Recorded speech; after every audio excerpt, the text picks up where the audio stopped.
What's up, guys? Anton here from dropshiplifestyle.com, and in this week's episode of Dropship Weekly, we're going to talk about how you could pick a domain name for your e-commerce store, how you could have the perfect domain name that people will remember, that people will come back to, and that people won't just look at it and be like, what does that even say? So with that being said, guys, let's get into this week's episode of Dropship Weekly.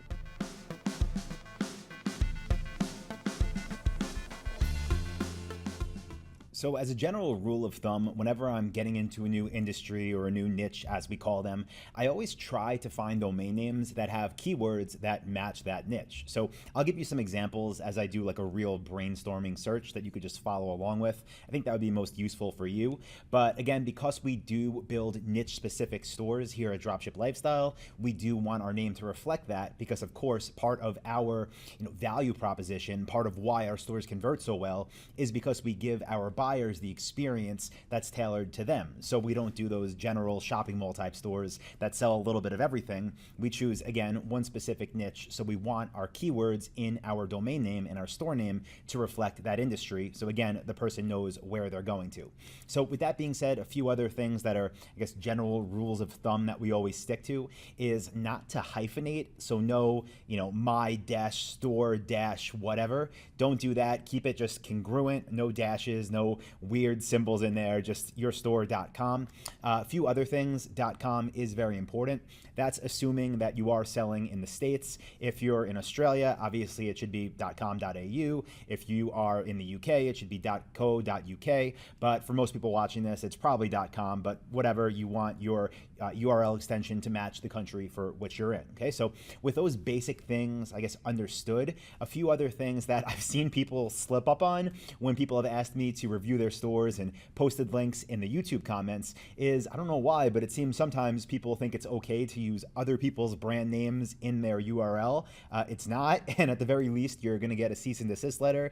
At the very most, you're gonna get sued. So yeah, also steer clear, I should say, of using anyone's trademarked name or anyone else's brand name. It's not sustainable. Okay, so with all those things being understood, let me show you a few tools that I use when I'm doing research and when I'm trying to pick domain names that are all free, that I'll link to below this video as well, so you can use in your research as well. So this first one is called instantdomainsearch.com, and what it does is help you find if domains are available, but also give you some different ideas. So let's just go with the surfboard example, right?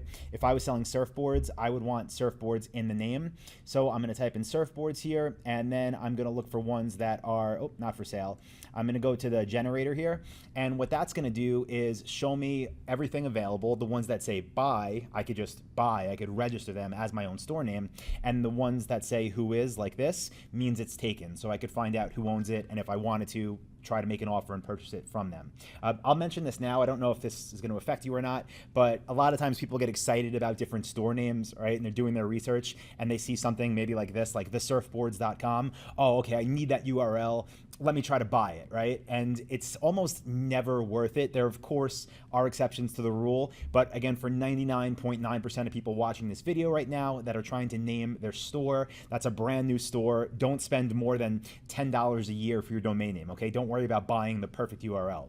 So what I would do, starting my search here, is look through all of the ones that are green, which are available. So here we have mysurfboards.com. That would be a good one. Here we have gosurfboards.com. I'd possibly use that as well. Then it starts to get, a little bit more broad. So like Surfboards Media, that makes no sense for an e-commerce store. Surfboardser, no, that's something that I mentioned earlier, right? Would confuse people.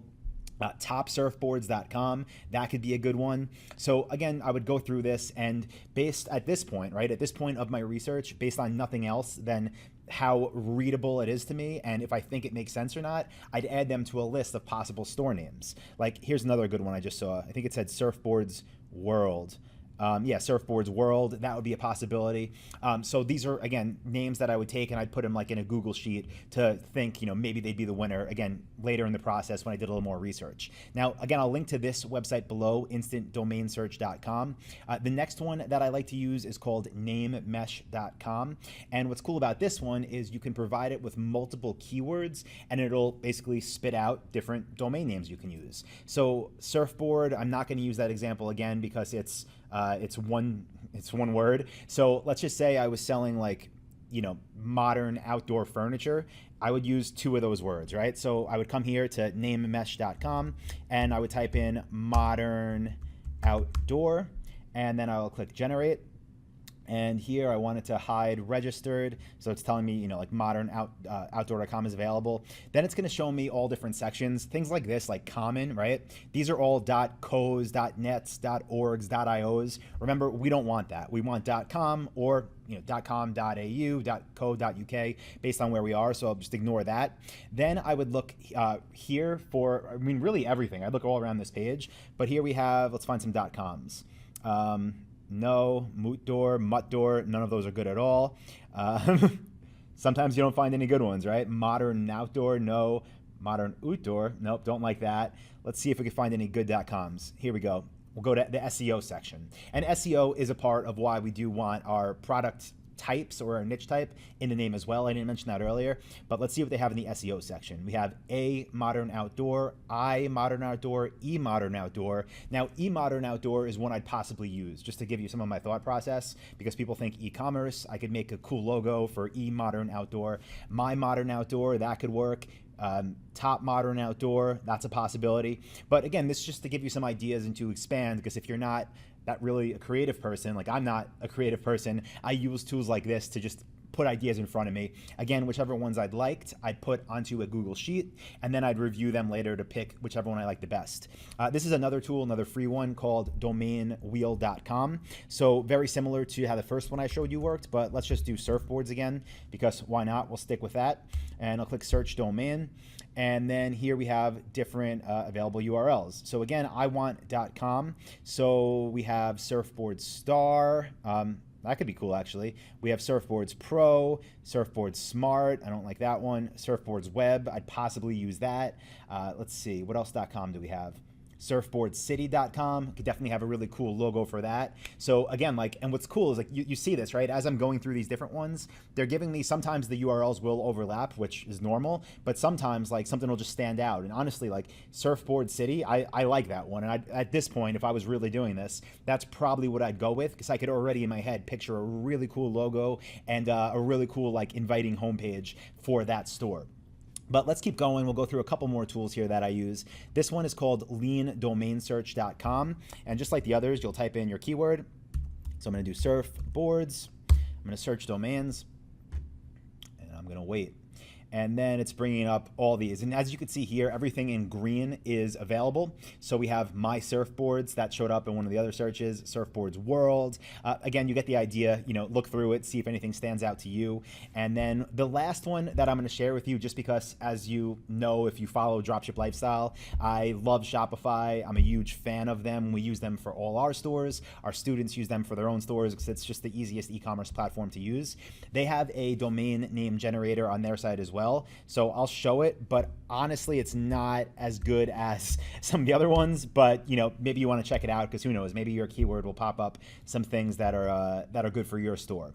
But I typed in surfboards here, and here again we have My Surfboards, but then it spits out weird things like torque boards, torque surfboards. So I don't know where they get theirs from, but mysurfboards.com again would be a good one. So that's kind of the thought process though, guys. I'm gonna again link to all of these. What is it? 1, 2, 3, 4, 5. I'm gonna link to all these 5 domain name generators below. Remember, when you're doing this research, the main things to keep in mind are that whatever industry you're in, whatever niche you're in, again, there's always exceptions to the rule, but for the most part, you want to have that keyword in your URL.